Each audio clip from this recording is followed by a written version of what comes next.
Trump administration on deadline to send a report now to House Speaker Johnson detailing the reasons for a strike that killed 11 suspected members of that Venezuelan Tren Aragua gang in international waters. Senior officials from the White House have signaled that more military operations against cartels are likely as the Trump administration justifies that strike, saying it falls under the president's authority to defend the United States. Let's bring in our senior national policy correspondent Ann Flaherty, also national security analyst Mick Mulroy. So, Ann, the White House facing this deadline today to justify why this strike happened. So what do we know?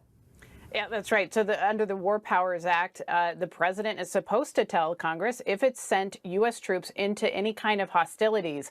This is intended to bring Congress into the fold anytime that a president makes a decision that would put troops in harm's way.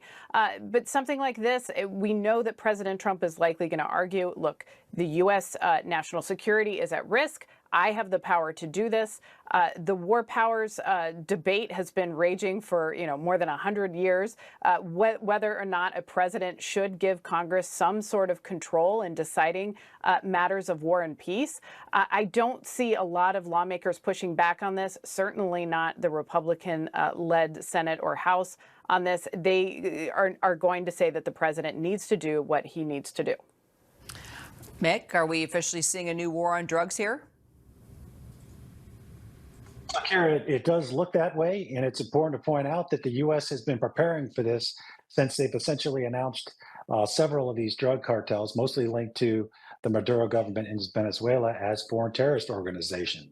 Once that happened, it's likely that the intelligence community started focusing on these organizations, both for collecting information on what they're doing, but also as a potential target. And we can see, as it happened on September 2nd, they became the target. And so this is probably something that is just at the beginning of an overall campaign. Certainly resurged a lot of military assets to the region. And if they continue to do this under similar circumstances, it's likely that they will continue to take strikes. And of course, if they take direct action against the U.S. military, that could escalate this substantially. But that's why I believe we surged so many assets to the region. Well, and Defense Secretary Pete Hegseth has already expressed that he's got issues with the Pentagon's legal limits on the use of force. Do we know if he's going to push those limits? Well, we do know that he says this repeatedly. Every time he talks to the troops, he always says, listen, we've got your back.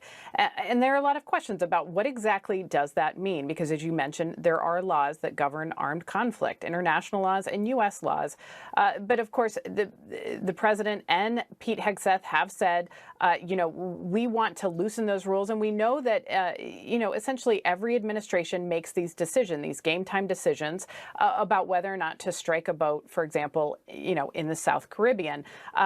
Whether or not they have legal justification for that, I think in somebody like Pete Hegseth's mind, that sort of bureaucratic detail, he's not terribly interested. He says that they are there to win wars.